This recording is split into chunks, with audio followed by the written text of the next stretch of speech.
자, 안녕하세요. 삼수선생 김로입니다. 자, 오늘은 2019년 3월 9일 전국연합평가 국어영역 28번에서 33번 문제 경제지문을 풀어보도록 하겠습니다. 자, 그러면 일단 문제부터 확인할게요. 일단 보자. 윗글의 내용과 일치하지 않는 것. 기대효용이론, 커너먼이라는 사람이 나오고 커너먼 이렇게 돼 있네요. 그러면 기대효용 이론이랑 커너먼이라는 게 제일 주된 이 글의 그 소재일 것 같아요. 그 다음 사례 문제 나오고요. 그 다음에 추론, 또 여기 보면은 이제 얘도 추론, 그 다음 이렇게 상황 보고 다 푸는 문제들이 있습니다. 그러면 지문부터 보겠습니다. 자, 심리학적 커너먼은 인간이 논리적 사고 과정을 통해 합리적인 문제를 해결하기보다는 직감에 의해 문제를 해결하는 경향이 강하다고 주장하였다. 그러니까 논리보다는 직감이 더 강하다고. 예컨대 영어 단어 중에 얼로 시작하는 단어와 어리 세 번째에 있는 단어 중 어느 것이 더 많은가? 라는 질문에 실제로는 후자가 더 많지만 전자의 단어가 더 쉽게 떠오르기 때문에 대부분의 사람들은 얼로 시작하는 단어가 더 많다고 대답한다. 그는 이를 해당 사례를 자주 접하거나 쉽게 떠올릴 수 있으며 발생 빈도수가 높다고 판단하는 인간의 심리적 특성에 기인한다고 보았다. 그러니까 사례를 많이 접하거나 빈도수가 많이 높으면 판단도 이제 거기에 발생 빈도수가 높다고 판단을 한다는 거죠. 그는 실제 인간의 행동에 나타나는 다양한 양상을 연구하여 인간은 합리적 선택을 한다는 전통 경제학의 전제의 반기를 들고, 여기서 인간의 합리적 선택을 한다는 전통 경제학에 뭘 든다? 반기를 들고 심리학적 연구 성과를 경제학에 접목시킨 새로운 이론을 제안하였다. 일단 첫 번째 거 읽었으니까 일치 문제로 가볼게요. 기대효용 이론은 안 나왔죠. 기대효용 이론 아직까지는. 카너먼 나왔어요. 자, 카너먼은 뭐라 했어요? 해당 사례를 자주 접하거나 쉽게 떠올릴 수 있으면 발생 빈도수가 높고, 그 다음에 인간에 대한 다양한 양상을 연구하고 인간은 합리적 선택을 한다는 전통 경제학의 전제에 반기를 들었다 했죠. 그러면 여기서 논리적 사고의 과정보다는 직감에 의존한다. 직감이 더 크다. 맞는 말이죠. 앞에 있었죠. 카너먼은 심리학적 연구 성과를 경제학에 접목시켜 전통 경제학과 구별되는 새로운 이론을 구축하였다. 앞에 보세요.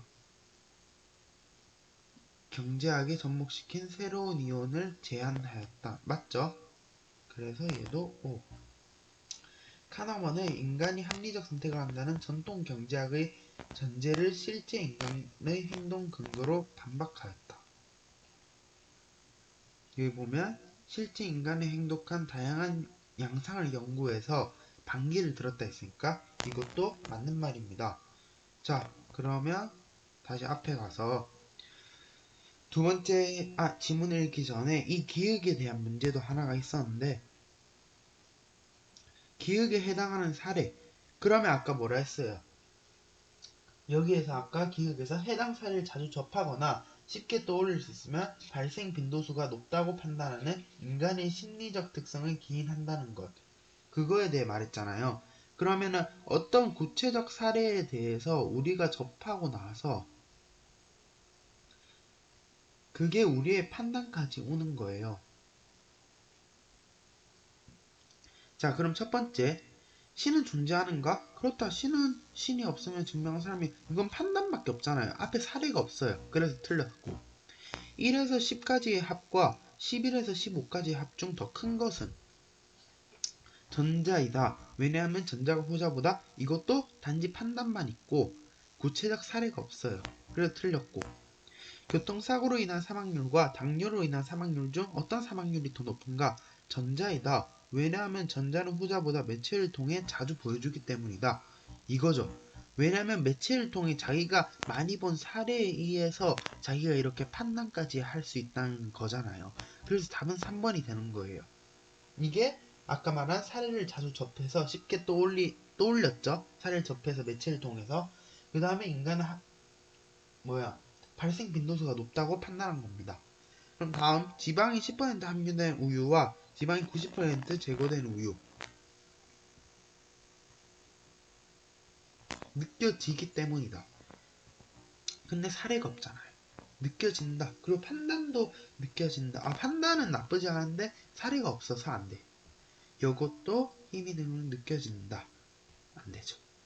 자, 그러면 다음 두 번째 문단을 다시 읽어보겠습니다.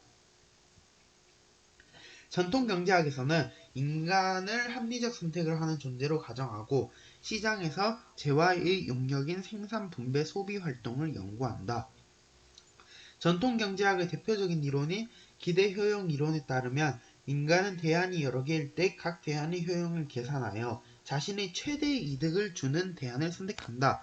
그러니까 효용 대표 이론은 기대 효용 이론이라는 게 있고 아까 문제도 나왔죠. 선지에 나왔는데 그러면 이제 설명을 하겠죠. 대안의 효용을 계산하여 자신에게 최대한 이익을 주는 거예요. 그러니까 그 효용은 즉 뭐라 하냐면 뒤에 나오네요. 효용이란 재화를 소비할 때 느끼는 만족감이다. 그러니까 네가 만족감을 제일 많이 느낄 수 있는 거, 최대의 이득을 낼 수 있는 그 대안을 자신에게 선택한다 이 뜻이죠. 어떤 대안의 기대값인 기대효용은 대안을 선택했을 때 발생할 수 있는 개별 사건 효용에 각 사건의 발생 확률을 모두 곱해 더한 값이다. 그러면 이게 뭔 말이냐면 개별 사건의 효용, 개별 사건의 그 효용, 그 가치에 뭐를 곱한다? 그 사건이 발생할 수 있는 확률을 곱한다. 그래서 이걸 다 더해서 이게 바로 뭐다? 기대 효용이 된다. 자, 그래서 예컨대 동전을 던져 앞면이 나오면 2만원을 얻고 뒷면이 나오면 만원을 잃는 게임 A. 그 다음에 앞면을 나오면 만원을 얻고 뒷면이 나오면 5천원을 잃는 게임 B가 있다고 해보자. 그럼 얘를 지금 들어주는 거죠. 세 번째 문단은. 동전의 앞면, 뒷면이 나올 확률은 각각 0.5이므로 게임 A의 기대 효용은 2만원 곱하기 0.5. 그 다음에 거기 빼기 만원 곱하기 0.5는 5천. 왜냐면 게임 A의 기대 효용이잖아요. 5천원이 나오면 잃기 때문에 손실은 더해주는 거지만 손실은 빼기이기 때문에 빼주는 겁니다. 그래서 이게 기대 효용이 된다. 5천원이.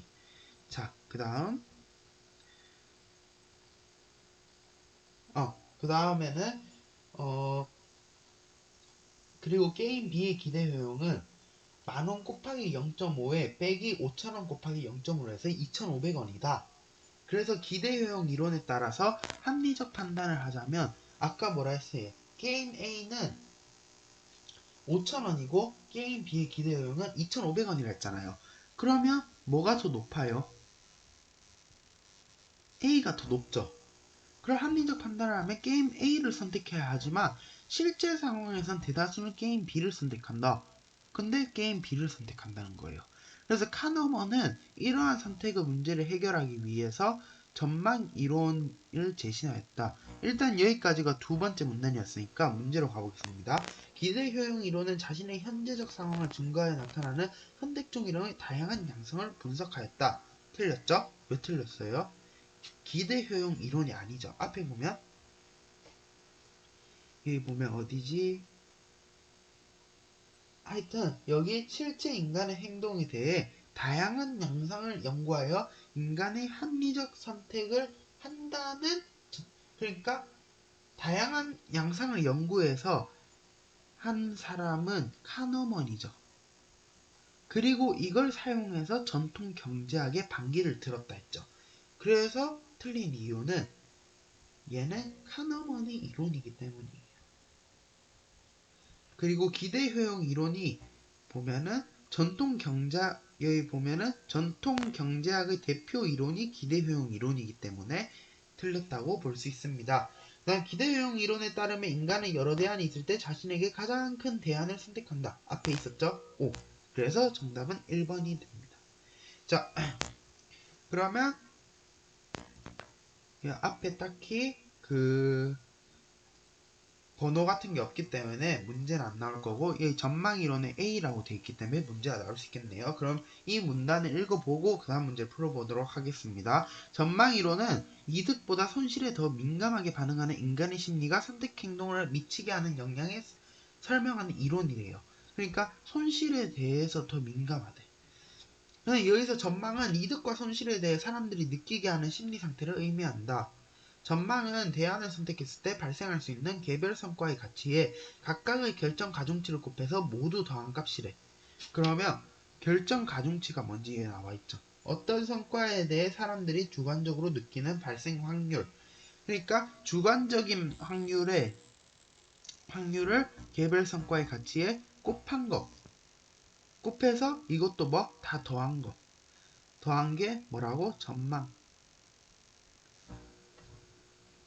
자, 그럼 그림이 나와 있네요. 그림은 전망이론에서 이득과 손실에 대한 인간의 반응을 설명하는 그래프이다.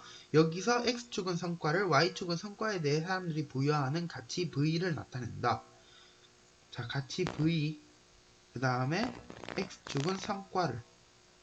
자, 그리고 두 축의 교차하는 지점은 현재 나의 상황을 의미하는 중거점.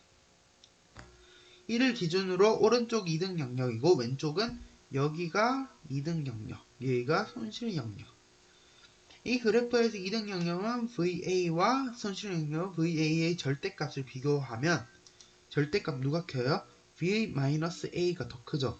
그러면 절대값 후자가 더 크다는 걸 알 수 있는데 이거는 같은 크기의 이득과 손실이 있을 때 이득감이 손실감보다 더 크다는 걸 의미한다. 맞죠? 손실감이 이득감보다 V 높이가 더 뭐가 더 커요? V-A가 더 크잖아요.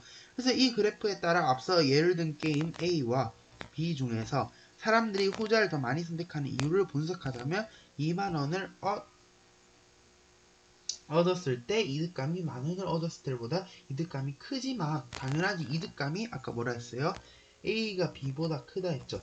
근데 만원을 잃었을 때 손실감이 5천원을 잃었을 때 손실감보다 훨씬 더 크기 때문에 하지만 손실감이 크기 때문에 사람들은 손실감을 피하고자 하는 심리가 반영된 결과 사람들은 손실을 하는 걸 싫어하기 때문에 손실감을 피하고자 5천원을 잃었을 때 훨씬 그렇게 한다는 거죠.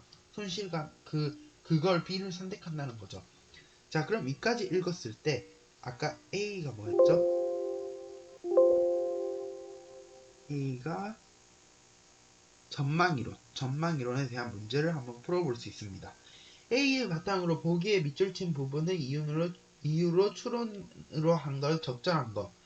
먼저 써보시고 한 달 후 제품이 마음에 들지 않으면 반품하십시오. 금액은 전액 환불해 드립니다. 라는 광고 문구에 많은 소비자들이 귀가 솔깃해져서 쉽게 제품을 구매하려고 한다. 하지만 막상 한 달 후 제품이 마음에 들지 않더라도 사용하던 제품을 반품하고 구매한 금액이 환불받는 소비자는 소수에 지나지 않는다. 이는 이득과 손실에 대한 심리 반응의 차이를 통한 판매 전략이라 할 수 있다. 그러면 A를 바탕으로 하면 아까 전망 이론이었는데 여기에서 키워드는 이득과 손실에 대한 심리 반응의 차이를 이용한 판매 전략이래요. 그럼 이득과 손실이란 말이 없으면 일단 답이 아닌 거예요. 그러면 이득감 요건 아니죠. 그 다음에 이득감 왜냐면 이걸 통해서 설명을 해야 하기 때문에 이 세 개 중에 답이 있어요. 자, 그럼 해봅시다. 제품을 사용하는 기간만큼 제품을 얻어내는 이득감이 줄기 때문에 자, 제품을 통해 얻는 이득감이 제품을 사용하는 기간만큼 준다고요? 이득감이 줄면 당연히 반품해야 되는 거 아니에요? 자기가 이득감이 줄었는데 그걸 반품하면은 자기의 이득감이 다시 올라가잖아요. 그러니까 일단 이거는 반대되는 의견에서 말이 안 되는 거예요.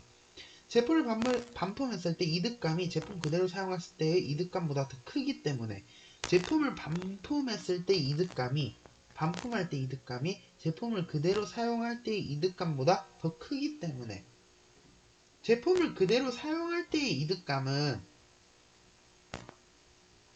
더 커버리면 반품을 안 해도 되잖아요. 내가 그 제품을 쓰고 있는데 그게 더 이득이면은 그걸 아예 안 사용해도 되는 거예요. 그러니까 3번 더 아예 말이 안 되는 거죠. 이 지금 현재 상황에서. 그럼 답은 4번인데 4번 한번 봅시다. 제품을 반품할 때 느끼는 손실감이 구매한 금액을 환불받을 때보다 이득감을 크게 느껴지기 때문이다. 맞죠? 보세요. 제품을 느낄 때 하는 손실감이 환불을 이럴 때보다 이득감이 더 크면 아까도 그랬잖아요. 손실감이 더 크니까 이득을 얻어봤자가 필요 없는 거예요. 그리고 이 손실, 사람들은 손실에 더 예민하기 때문에 이 문제랑 약간 관련성이 조금 있지만 딱히 문제를 푸는 데는 상관이 없지만 하여튼 손실감이 이득감보다 더 크면 그걸 반품하지 않아도 된다는 거예요. 자, 그럼 다시 마지막 질문으로 가보겠습니다. 마지막 질문 아니네요. 자, 전망이론에서는 이러한 심리가 실제 선택 행동에 영향을 미치는 현상을 틀 효과라고 설명한다. 이에 따르면 사람들은 여러 대안 중 하나를 선택할 때 선택 상황에 대해 자신에게 이득을 주는지 손실을 주는지에 따라 전자를 긍정적인 틀과 후자의 부정적인 틀로 인식한다. 그 결과 사람들은 긍정적인 틀에서는 확실한 이득을 주는 대안을 선택하고 부정적인 틀에서는 불확실한 손실을 주는 대안을 선택한다. 정리하자면 긍정적인 틀은 긍정적인 틀은 뭐라 했어요? 전자, 그러니까 이득을 주는 거. 그리고 후자를 부정적인 틀로 인식한다는 거죠. 불확실한 손실.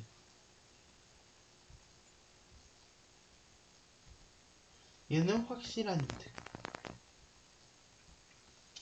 불확실성은 위험이라고 할 때 확실성을 추구하는 것은 확실성을 추구하면 위험 회피 성향.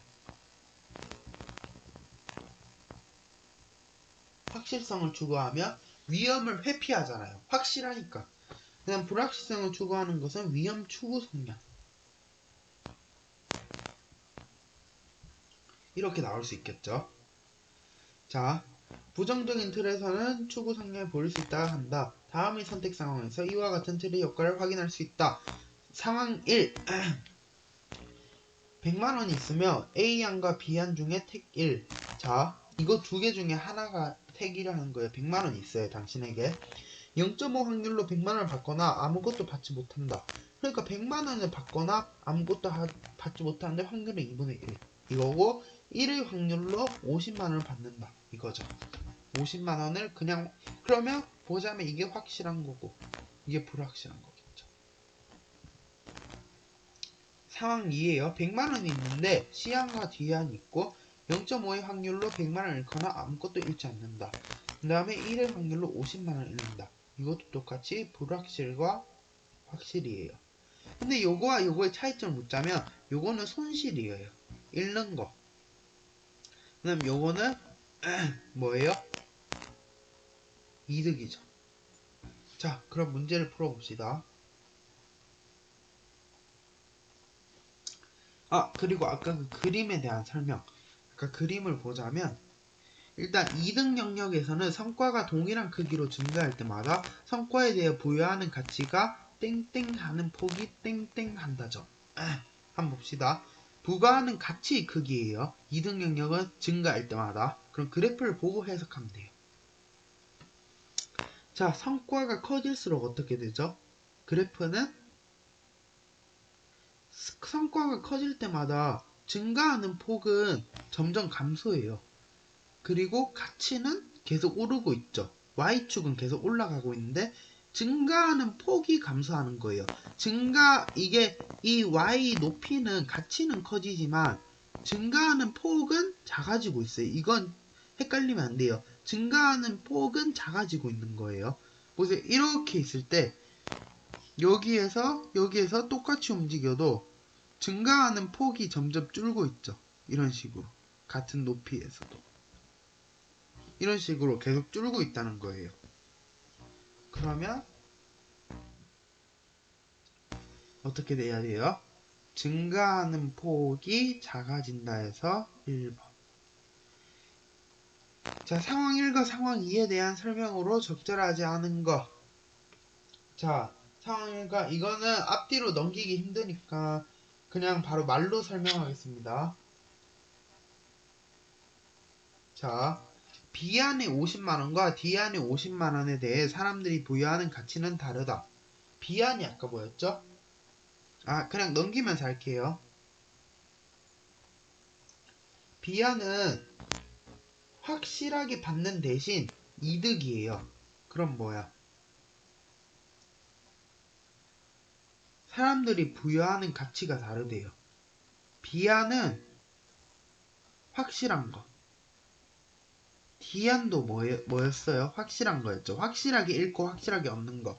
하지만 손실과 이득의 차이점에서는 부여하는 가치가 다르죠.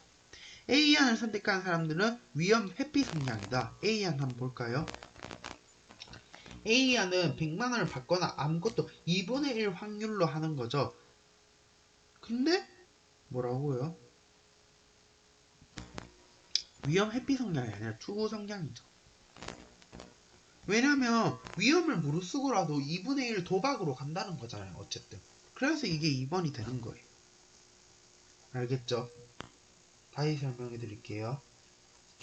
2분의 1 그러니까 얘는 2분의 1 얘나 얘 할까 지금 도박을 하는 거예요. 그러니까 불확실한 거 쪽으로 간다고요. 여긴 확실한 거, 얘는 불확실한 거. 그래서 위험을 추구하는 성향이다 이 뜻이죠. 그럼 마지막으로 한 문제 남았는데 B를 읽어야 되니까 B를 읽고 풀겠습니다. B를 읽었죠? B가 뭐였어요? 틀 효과에 대해 설명하는데 땡땡 지역엔 전염병이 돌아 600명의 주민이 죽을 것을 예상한다. 이 전염병을 막기 위한 프로그램은 가와 나가 있다. 프로그램 가 400명의 사람이 죽게 됨. 프로그램 나 아무도 죽지 않을 확률에 대해 3분의 1이고 600명이 자 여기서는 뭐가 불확실한 거? 프로그램 나가 불확실한 거. 프로그램 가는 확실한 거. 자 여기에서 죽게 된다. 이거는 어떤 거예요? 손실이죠. 맞잖아요. 죽게 되니까 나쁜 거잖아요. 부정적인 거잖아요. 손실이라 하긴 좀 그렇고 부정적인 거.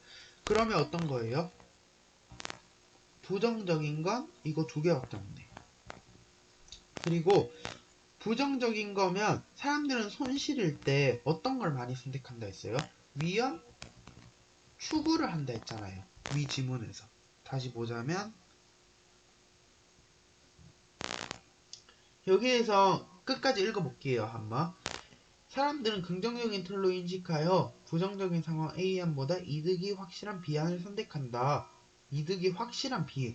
이득일 때는 확실한 거. 하지만 손실을 줄 때는 상황이 부정적인 틀로 인식하므로 많은 사람들이 손실에선 불확실한 C안을 손실에선 불확실한 거. 전통적인 경제학은 인간이 합리적 선택을 한다는 전제로 이상적인 경제를 상황을 설명했다며 카너먼은 전제를 비판하며 실제 인간의 삶에서 나타나는 선택 행동의 특성을 심리학을 근거해 설명하였다. 그 결과 인간의 선택 과정에 영향을 두는 요인들을 주목해 행동 경제학이라는 새로운 분야를 개척했다. 하여튼 여기에서 중요한 건 불확실과 이득은 확실, 손실은 불확실이라는 거죠. 그럼 보자면 여기에서는 가, 나 중에 뭐가 불확실하다 했어요? 나가 불확실하다 했죠. 그래서 답은 2번. 그럼 오늘 설명은 여기까지 하겠습니다. 다음 시간에 봐요. 안녕히 계세요.